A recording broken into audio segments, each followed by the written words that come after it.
Hello बच्चों, welcome back to the channel. This side Vikas Chaudhary. ये video बेटा पैरामेडिकल वाले बच्चों के लिए, एम्स पैरामेडिकल वाले बच्चों के लिए बहुत ही इंपॉर्टेंट होने वाली है, क्योंकि इस वीडियो के अंदर बेटा मैं 22, 23, 24 और 25 पेपर के अंदर जिन जिन टॉपिक्स पर जिन फॉर्मूले पे क्वेश्चन आए हैं वो सारी चीज़ें बेटा मैं इस वीडियो में डिस्कस करने वाला हूँ। इसके अलावा बेटा मैं आपको एक चीज़ बता देता हूँ कि लास्ट ईयर का जो पेपर था वो लेंदी था, थोड़ा हार्ड साइड पर ज़्यादा था, तो इसलिए बच्चे पहले से ही प्रिपेयर होके चलेंगे कि हमारा जो पेपर है वो उतना इजी नहीं आने वाला है जो हम मान के चल रहे हैं। तो इसीलिए बेटा वीडियो और भी ज़्यादा इंपॉर्टेंट हो जाती है, क्योंकि आपको एक प्रॉपर गाइडेंस इस वीडियो के थ्रू मिल जाएगी कि कौन से वो टॉपिक्स है और किस टाइप के वो टॉपिक्स है, किस लेवल के वो टॉपिक्स है बेटा जिन पर क्वेश्चन लास्ट ईयर्स में पूछे गए हैं। तो चलिए फिर बेटा आज की वीडियो अपन स्टार्ट करते हैं। तो देखो, मैं चैप्टर वाइज सबसे पहले बेटा एनालिसिस ले लेता हूँ। चैप्टर की अगर मैं बात करूँ, ठीक है, यूनिट एंड डायमेंशन की, तो डायमेंशन फार्मूला पे क्वेश्चन शॉर्ट आता ही आता है, फार्मूला डेरिवेशन इंपॉर्टेंट है।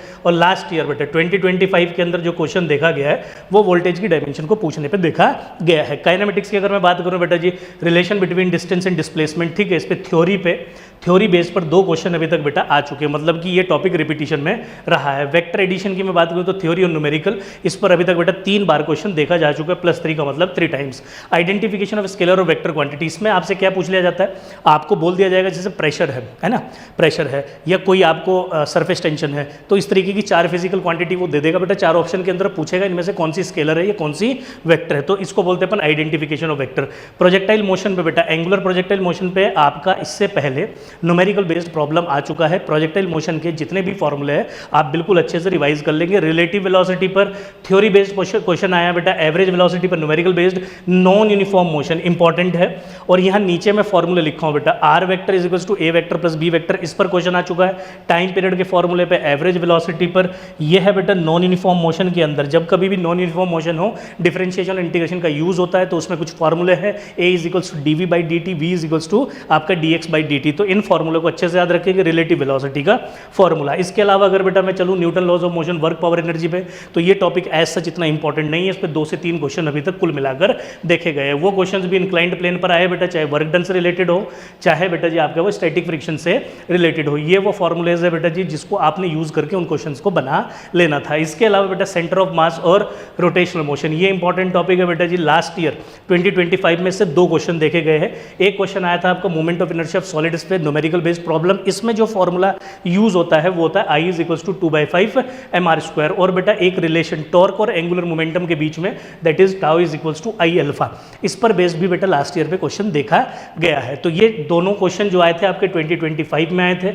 उससे अलावा इसमें centre of mass of solid कौन पूछा जा चुका है, relation between linear and angular velocity, V is equals to omega R, cross product of F R and tau, ठीक है, तो tau is equals to R vector cross F vector बेटा, इस फॉर्मूले पे क्वेश्चन आ चुके हैं। तो नीचे मैं फॉर्मूले लिख दिया हूँ, बहुत ध्यान से आप देखेंगे।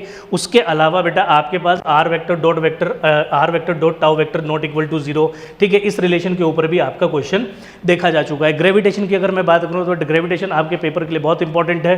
Fractional change in acceleration due to gravity पर क्वेश्चन आया है। फ्रैक्शनल चेंज हाइट के साथ भी हो सकता है, डेप्थ के साथ भी हो सकता है, और बेटा रोटेशन ऑफ अर्थ की वजह से भी हो सकता है। फॉर्मूला आपको क्या यूज करना है फ्रैक्शनल चेंज के लिए, delta G by G, that is equals to G dash minus G upon G. G dash जो है वो आपके पास किसी पर्टिकुलर हाइट या पर्टिकुलर डेप्थ की एक्सेलरेशन ड्यू टू ग्रेविटी है बेटा। बाइंडिंग एनर्जी पर क्वेश्चन आ चुका है बेटा, बाइंडिंग एनर्जी के लिए आपको ये फॉर्मूला याद रखना है। इससे आगे बढ़ूँ बेटा, मैकेनिकल प्रॉपर्टीज ऑफ सॉलिड उतना इंपॉर्टेंट नहीं है, इस पर अभी तक सिर्फ एक ही बार क्वेश्चन आया, वो भी पॉइजन्स रेशो के ऊपर। फ्लूइड आपका इंपॉर्टेंट टॉपिक है बेटा, फ्लूइड में सरफेस टेंशन बहुत ज़्यादा इंपॉर्टेंट है। लास्ट ईयर में उसी वाले चैप्टर से, सरफेस टेंशन वाले चैप्टर में ही एक्सेस प्रेशर के बेस्ड पर क्वेश्चन आया था। एक्सेस प्रेशर ड्यू टू आपका लिक्विड ड्रॉप, ठीक है, कुछ भी वो पूछ सकता है, तो लिक्विड ड्रॉप पे लास्ट ईयर पे क्वेश्चन पूछा गया है। और सरफेस एनर्जी का जो फॉर्मूला है वो टेंशन के बराबर, सरफेस टेंशन के बराबर होता है, तो वो फॉर्मूला भी मैं लिख दिया हूँ बेटा। थर्मल फिजिक्स, थर्मोडायनेमिक्स और केटीजी बहुत ज़्यादा इंपॉर्टेंट यूनिट है। थर्मल फिजिक्स में बेटा थर्मल एक्सपेंशन के ऊपर theory based problem, thermal conduction पे थ्योरी बेस्ड प्रॉब्लम 2 बार आ चुकी है। आपका थर्मल कंडक्शन पे एक एनालॉजी होती है बेटा, temperature change as potential energy and heat energy, analogy of V is equals to IR, ठीक है, तो उसी से आपके पास बेटा बेस्ड होती है, that is delta T is equals to H into R H। आपका हीट करंट एंड आपका हीट रेजिस्टेंस, ठीक है। तो हीट रेजिस्टेंस, हीट करंट और चेंज इन टेम्परेचर के बीच का बेटा आपके पास रिलेशन रहता है। सिर्फ यही फॉर्मूला है जो एनालॉजी में यूज होता है, उस पर भी बेस्ड आपका पहले क्वेश्चन आ चुका है बेटा। इसके अलावा अगर मैं आगे बढ़ूँ, थर्मोडायनेमिक्स की बात करूँ तो रूट मीन स्क्वायर वेलोसिटी पे क्वेश्चन आ चुका है बेटा। फर्स्ट लॉ पे न्यूमेरिक थ्योरी दोनों दो बार क्वेश्चन रिपीट हो चुका है। Ideal gas equation last year 2025 पे बेटा CV is equals to F/2R, इस पर बेस्ड क्वेश्चन आया था। Work done in isothermal process बेटा, इसके ऊपर क्वेश्चन आया था। यहाँ मैं फॉर्मूले लिख दिया हूँ बेटा। Work done in isothermal process के अलावा आप work done in adiabatic, work done in isobaric और वर्क डन इन आइसोकोरिक, ये सारे वर्क डन के फॉर्मूले भी अच्छे से याद कर लेंगे, इनका ग्राफ भी अच्छे से याद कर लेंगे, ठीक है। वो भी आपके लिए इंपॉर्टेंट है। लास्ट चैप्टर जो क्लास 11th का है बेटा वो है SHM एंड वेव। उसकी अगर मैं बात करूँ तो इस साल 2025 मतलब कि 2025 के अंदर इससे क्वेश्चन स्पॉट हुआ है, अच्छा क्वेश्चन स्पॉट हुआ है। एक इक्वेशन आपको दे दी थी और स्पीड पूछ लिया गया था। स्पीड का फॉर्मूला क्या रहता है? V is equals to omega by K. इस पर बेस्ड क्वेश्चन आया था। उससे पहले बेटा आपका पोटेंशियल एनर्जी पर बेस्ड क्वेश्चन आ चुका है। Potential energy, total energy, property of propagation of wave in a medium, ठीक है। इस पर थ्योरी बेस्ड क्वेश्चन पहले देखा जा चुका है। अगर मैं क्लास 12th की बात करूं तो आप इलेक्ट्रोस्टैटिक्स देख पा रहे होगे बेटा, कितने सारे टॉपिक्स पर इस पे क्वेश्चन आ चुके हैं, क्योंकि ये चैप्टर क्लास 12th के जितने भी चैप्टर है वो सारे के सारे इंपॉर्टेंट है। इलेक्ट्रोस्टैटिक्स उनमें बहुत ज़्यादा इंपॉर्टेंट चैप्टर है। तो मैं यहाँ पढ़ देता हूँ किन किन टॉपिक पे क्वेश्चन आया। Work done by electric dipole question आ चुका है बेटा। Electric field at charge solid sphere है ना, जैसे इस r दूरी पर, सरफेस पर, एक्सटर्नल पॉइंट पर चार्ज स्फीयर से आपको बेटा 2 से 3 बार क्वेश्चन स्पॉट कर दिया गया है। उसके अलावा force experience by charge in electric field, ठीक है। ये फॉर्मूला कौन सा होता है sir? F is equals to QE, है ना। इलेक्ट्रिक फील्ड ड्यू टू आपका charge sheet that is sigma by 2 epsilon naught, ठीक।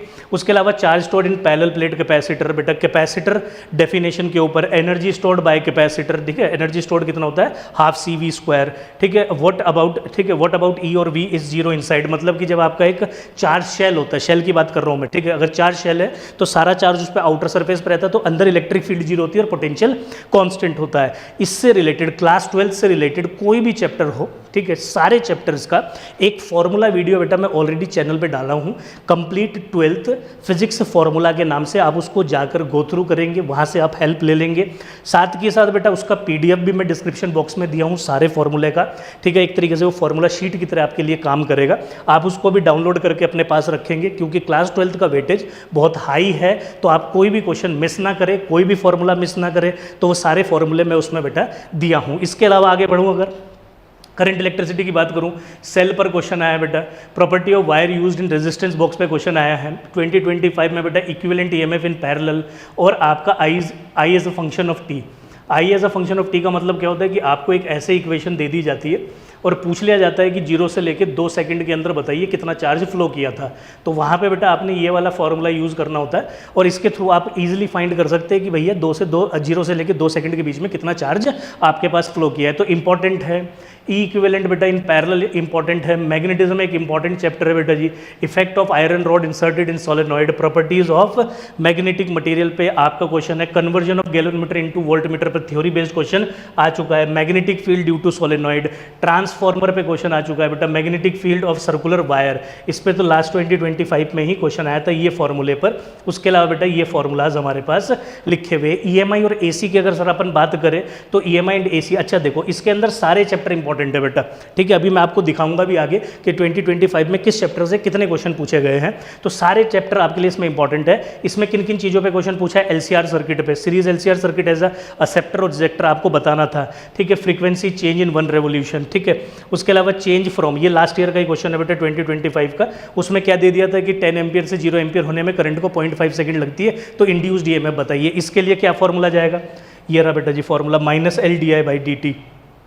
ये आपका I मैक्सिमम के लिए फॉर्मूला है AC चैप्टर के अंदर रेजोनेंस में, ठीक है। तो रेजोनेटिंग सर्किट के ऊपर क्वेश्चन आया बेटा। आपको flux as a function of T दे दिया और करंट पूछ लिया, ठीक है। वहाँ पे आप फैराडे का लॉ लगा लेंगे, ठीक है। तो कितना आ जाएगा? Induced EMF is equals to d∅/dt। तो ये सारे क्वेश्चन है EMI और AC से जो पूछे गए। रे ऑप्टिक्स भी इंपॉर्टेंट चैप्टर है, पर रे ऑप्टिक्स का उतना ज़्यादा वेटेज नहीं है। पर लास्ट ईयर इससे 2 क्वेश्चन आ गए बेटा। एक क्वेश्चन आ गया मिरर फॉर्मूले के ऊपर, ये रहा मिरर फॉर्मूला। और मोस्ट इंपॉर्टेंट कंपाउंड माइक्रोस्कोप के ऊपर क्वेश्चन आया है, वो भी कंपाउंड माइक्रोस्कोप पे एंगुलर मैग्निफिकेशन पूछी गई थी बेटा। This formula has to be used in that question. तो ये फॉर्मूला है V0/U0 ब्रैकेट में 1 + D/FE। इसके अलावा एक और केस होता है, ये वाला केस तो कब है, कंपाउंड माइक्रोस्कोप में जब इमेज बनती है least distance of distinct vision पे, और एक बार इमेज बनती है बेटा इन्फिनिटी पर। तो जब इन्फिनिटी बनती है तो एंगुलर मैग्निफिकेशन का फॉर्मूला था V0/U0 ब्रैकेट में ये 1 हट जाएगा D/FE, उसको भी आप ध्यान रख लेंगे। और इस साल माइट भी टेलीस्कोप पे क्वेश्चन आ जाए तो आप टेलीस्कोप को भी अच्छे से रिवाइज करेंगे बेटा। वेव ऑप्टिक्स में ज़्यादातर क्वेश्चन एक ही टॉपिक के ऊपर आता है, उसका नाम है बेटा जी फ्रिंज विड्थ। ये फॉर्मूला है d/d।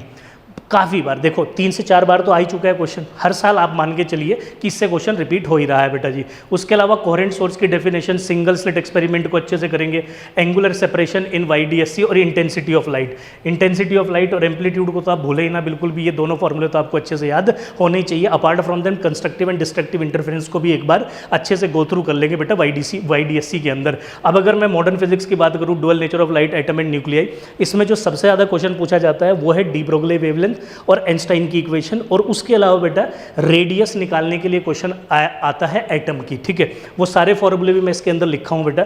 रेडियो एक्टिविटी पे पहले क्वेश्चन आया, अब नहीं आएगा क्योंकि हट गया है। क्वार्क कॉम्पोजिशन पे भी क्वेश्चन नहीं आया था, डी ब्रोगली पे मैं आपको बता ही दिया हूं। टोटल एनर्जी निकालने पे क्वेश्चन आ सकता है बेटा, बीटा डी के अभी भी सिलेबस में है। वर्क फंक्शन पे क्वेश्चन आएगा, रेडियस ऑफ न्यूक्लियाई जो मैं भी आपसे बोल रहा था, ठीक है। एटम रिलेशन पे numeric question, de Broglie wavelength पे फिर रिपीट हुआ बेटा क्वेश्चन। रेडियस जो मैं आपसे बोला था हाइड्रोजन एटम की रेडियस के ऊपर क्वेश्चन आता है, जिसमें आपको ध्यान रखना है क्या R0 n²/z। लास्ट ईयर में भी 2025 पे बेटा सेम फॉर्मूले पे सेम टाइप का क्वेश्चन आया था He+ के लिए, ठीक है। ये रहा वो question, second orbit of He+ पे बेटा इंसिडेंट। लास्ट ईयर एक अजीब फॉर्मूले के ऊपर क्वेश्चन पूछ लिया गया है, सिलेबस का ही, पर जनरली अपन इग्नोर करके चलते उस फॉर्मूले को। वो क्या टॉपिक था, वो था incident photon on non reflecting surface. तो एक नॉन रिफ्लेक्टिंग सरफेस के ऊपर फोटोन आके गिरा और पूछ लिया कि उसके मोमेंटम में कितना चेंज आया। तो ऐसे उसके अंदर एक फॉर्मूला यूज करना होता है बेटा, that is pressure is equals to intensity upon speed of light. Intensity होता है आपके पास क्या, पावर पर यूनिट एरिया पर यूनिट टाइम, ठीक है। यहाँ से आप प्रेशर के अंदर इसको रखेंगे, प्रेशर होता है फोर्स अपॉन एरिया, वहाँ से आपको बेटा फोर्स मिलेगी, फोर्स होता है change in momentum upon time. तो वहाँ से आप उस मोमेंटम के फॉर्मूले को डिड्यूस कर सकते हैं। तो अभी के लिए आप इस फॉर्मूले को याद रखेंगे, नॉन रिफ्लेक्टिंग सरफेस पे अगर सरफेस रिफ्लेक्टिंग होगी तो ये I/C को 2I/C आप लिख देंगे। इस फॉर्मूले को भी अच्छे से गो थ्रू करेंगे बेटा। इसके अलावा सेमीकंडक्टर की मैं बात करूँ तो सेमीकंडक्टर में बहुत ज़्यादा वैसे भी कुछ नहीं है और वेटेज भी ऐसा ज़्यादा नहीं है, ठीक है। इसके ऊपर classification of semiconductor, zener diode as voltage regulator, अब इस पे क्वेश्चन नहीं आएगा क्योंकि अभी सिलेबस का हिस्सा नहीं है। तो इसका मतलब आपके पास जो है इसके अंदर आपको पढ़ना है इंट्रिंसिक सेमीकंडक्टर, एक्सट्रिंसिक सेमीकंडक्टर, आपका IV कैरेक्टरिस्टिक आप पढ़ लीजिएगा फॉरवर्ड और रिवर्स बायस के अंदर। उसके अलावा एक चीज को और गो थ्रू करेंगे इसमें बेटा, that is your gates. Logic gates को आप अच्छे से पढ़ लेंगे, उसके अलावा आपका सेमीकंडक्टर खत्म हो जाएगा। इससे रिलेटेड सारे फॉर्मूले बेटा मैं जो ऑलरेडी आपको बताया था चैनल के ऊपर, फॉर्मूला का जो एक वीडियो बना है उसके अंदर सारे फॉर्मूले इससे रिलेटेड, एटम से रिलेटेड, न्यूक्लियस से रिलेटेड वहां मैं दिया हूं, आप उसको गो थ्रू करें। ओनली 5 मिनट्स आपको वहां पे डिवोट करनी है और आपका पूरे चैप्टर के फॉर्मूले रिवाइज हो जाएंगे। इसके अलावा बेटा एक ध्यान मैं आपको थोड़ा यहाँ बता देता हूँ, क्योंकि 2025 के अंदर मुझे सिर्फ 20 क्वेश्चन ही मिले, वो भी मेमोरी बेस्ड, जिनके बेसिस पे मैं ये बेटा पूरा डाटा तैयार किया हूँ। 22, 23, 24 का जो डाटा है ना, क्योंकि मैं आपको बताया था 22, 23, 24 और 25 का डाटा तैयार किया हूँ। तो 25 में सिर्फ 20 ही क्वेश्चन को एनालाइज कर पाया, 10 क्वेश्चन नहीं कर पाया। उसके अलावा आपके पास 22, 23 और 24 में कंप्लीट एनालिसिस के बाद बेटा ये पूरा डाटा लिखा है। तो मतलब कि 2025 के 10 क्वेश्चन का एनालिसिस इसमें नहीं है। उससे आगे बढ़ूँ अगर मैं चैप्टर वाइज PYQ डिवीजन की बात करूं तो यहाँ सारे चैप्टर लिखे बेटा 23, 24 और 25 में, उनसे कितना क्वेश्चन आया है, ठीक है। काइनेमेटिक्स आप देखो 24 में भी आया, और यूनिट एंड डायमेंशन 24 में भी आया, 25 में भी आया। काइनेमेटिक्स से हर साल क्वेश्चन आ रहा, माइट भी लास्ट ईयर भी आया हूँ। मैं भी आपको बताया कि 10 क्वेश्चन मैं एनालाइज नहीं कर पाया, तो क्या पता उसमें से कोई क्वेश्चन ऐसा हो कि काइनेमेटिक्स में भी स्पॉट किया गया हो। तो मैं इसलिए 2024 का डाटा और कुछ 2025 का डाटा यहाँ पे पढ़ देता हूँ। न्यूटन लॉज ऑफ मोशन से हर साल क्वेश्चन स्पॉट हो ही रहा है। वर्क पावर एनर्जी से भी एक क्वेश्चन मिल ही जाता है बेटा देखने के लिए। उसके अलावा सर्कुलर मोशन, इसमें से कोई क्वेश्चन नहीं है बेटा जी। उसके अलावा कोलिजन एंड सेंटर ऑफ मास से नहीं है। रोटेशनल मोशन क्वेश्चन है, मैं आपको बताया कि लास्ट ईयर 2 क्वेश्चन आए। ग्रेविटेशन हर साल कंसिस्टेंट है, तो होप्सो की लास्ट ईयर में भी इससे क्वेश्चन जरूर आया होगा बेटा। उसके अलावा फ्लूइड्स की अगर मैं बात करूँ तो लास्ट ईयर क्वेश्चन देखा गया है। मैं आपको पहले बता दिया हूँ कि ये 3 जो चैप्टर्स है, थर्मल फिजिक्स, थर्मोडायनेमिक्स और केटीजी, इसको तो आपको 101% करके जाना ही जाना है। तो आप मान के चलिए 3 से 4 क्वेश्चन इस पर ईजिली स्पॉट हो गए। और साथ में फ्लूइड अगर पढ़ेंगे तो फ्लूइड में सरफेस टेंशन वाला चैप्टर 101% पढ़ के जाएंगे, तो आपके ईजिली 4 से 5 क्वेश्चन सिर्फ इन 4 चैप्टर से क्लास 11th में कंप्लीट हो जाएंगे। अगर मैं बात करूं बेटा आगे 12th की, ठीक है, एसएचएम एंड वेव से भी क्वेश्चन हर साल स्पॉट नहीं होता है। एसएचएम कई सालों से नहीं आ रहा, वेव में लास्ट ईयर में क्वेश्चन देख लिया गया बेटा। Electrostatic, current, electricity, magnetism, EMI, AC, जो 12th के चैप्टर है उनसे एवरी ईयर क्वेश्चन आ रहा है बेटा। आप अभी भी देख लो, यहाँ पे कोई भी ईयर ऐसा नहीं है 2024 में जिसमें क्वेश्चन नहीं आया। 2025 में भी ऑलमोस्ट हर चैप्टर से क्वेश्चन स्पॉट हुए हैं। इलेक्ट्रोस्टैट्स का वेटेज हर साल इंपॉर्टेंट है, लास्ट ईयर भी होप्सो की आया होगा आपके पास।